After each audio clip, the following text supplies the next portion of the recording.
Assalamualaikum warahmatullahi wabarakatuh, Sobat Kisah Channel. Semoga kalian semua yang sedang menonton video ini selalu dalam lindungan Allah Subhanahu wa Ta'ala. Diberikan kesehatan, rezeki yang mengalir deras, dan kebahagiaan yang gak ada habisnya. Amin.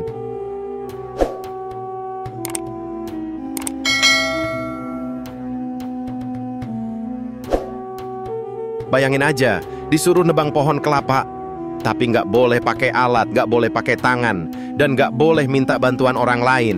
Kalau kamu yang disuruh, pasti langsung nyerah kan? Tapi Abu Nawas justru senyum-senyum, santai kayak di pantai, dan endingnya konyol banget.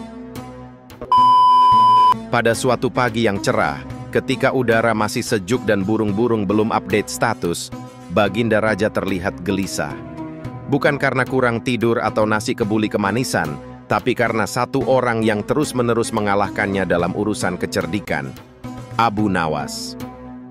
Raja merasa gengsinya sebagai penguasa udah nyaris tenggelam, karena setiap tantangan yang ia berikan selalu bisa diakali oleh si jenius satu itu. Kali ini, Baginda pun merancang misi yang menurutnya nggak mungkin bisa dicari celahnya. Tanpa menunggu waktu lama, para pengawal dikirim ke rumah Abu Nawas. Di sana, Abu Nawas lagi santai menikmati hidup, duduk tenang di kursi tuanya sambil melamun, mungkin mikirin kenapa kucing selalu minta dielus padahal galak. Para pengawal langsung datang, dan tanpa basa-basi, mereka mengangkat Abu Nawas beserta kursinya. Bayangin aja, orang lagi santuy tiba-tiba diangkat sama kursi-kursinya. Sepanjang jalan, Abu Nawas kelihatan bingung campur pasrah. Tapi ya udahlah ya. Mungkin ini rezeki diangkut gratis. Sesampainya di istana, Baginda Raja sudah menunggu dengan wajah serius. Abu Nawas masih duduk anteng di kursinya, nggak ngerti apa-apa tapi tetap dengan aura percaya diri level dewa. Sang Raja lalu menunjuk ke sebuah pohon kelapa tinggi yang berdiri tegak di halaman istana. Misinya, menebang pohon kelapa tersebut tanpa menggunakan alat apapun. Gak boleh pakai kapak, gergaji, tali, atau bahkan tangannya sendiri.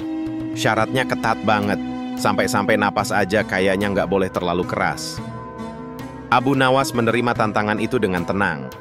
Tapi, ia juga menyisipkan satu permintaan kecil yang boleh ia ajukan kalau berhasil menuntaskan misi tersebut.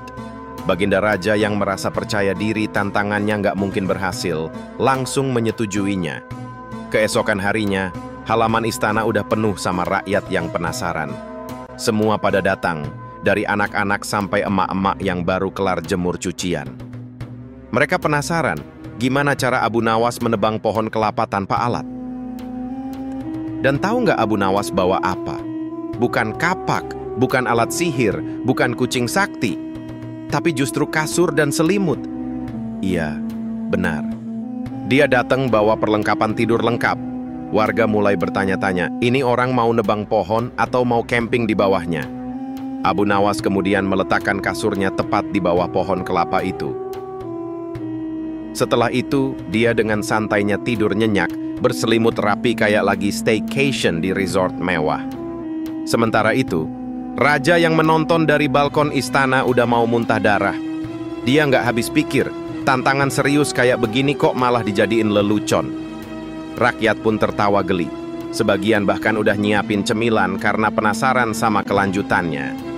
Abu Nawas tetap tertidur pulas.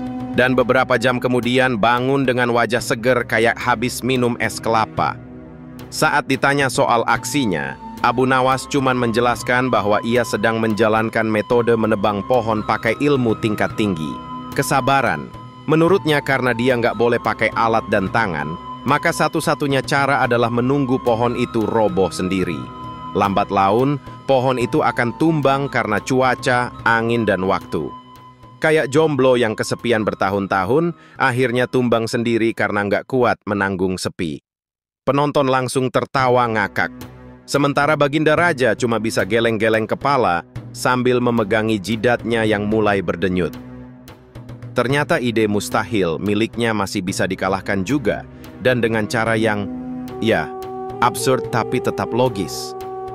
Akhirnya, Baginda pun mengakui kekalahan dan bersedia memenuhi permintaan kecil Abu Nawas. Dan permintaannya? Ternyata Abu Nawas cuma minta satu hal kecil, pindahkan pohon kelapa itu ke halaman rumahnya, supaya dia bisa tidur siang tanpa kepanasan. Sekali lagi, Abu Nawas nggak ngapa-ngapain, nggak nebang, nggak nyangkul, nggak mikul. Tapi sekarang, justru pihak istana yang harus susah payah mindahin pohon kelapa beserta akarnya. Endingnya, Abu Nawas santai tidur siang di bawah pohon kelapa, sementara para pengawal ngos-ngosan jadi tukang pindahan. Benar-benar kemenangan tanpa usaha fisik, hanya dengan akal dan kelakuan kocak. Kadang, dalam hidup ini kita nggak harus selalu ngandelin otot. Yang lebih penting adalah akal, logika, dan ketenangan dalam menghadapi masalah. Masalah besar bisa terlihat kecil kalau kita nggak panik dan tahu cara yang tepat menghadapinya. Dan yang paling penting, jangan remehkan orang yang kelihatannya nyantai.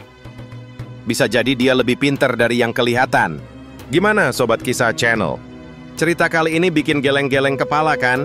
Kalau kamu suka cerita gokil dan penuh makna kayak gini, jangan lupa buat like, komen, share, dan yang paling penting, subscribe channel ini biar nggak ketinggalan kisah-kisah keren lainnya dari Abu Nawas dan tokoh-tokoh legendaris lainnya. Sampai jumpa di cerita selanjutnya. Semoga hari kalian menyenangkan, penuh berkah, dan tetap waras meskipun hidup kadang absurd. Wassalamualaikum warahmatullahi wabarakatuh.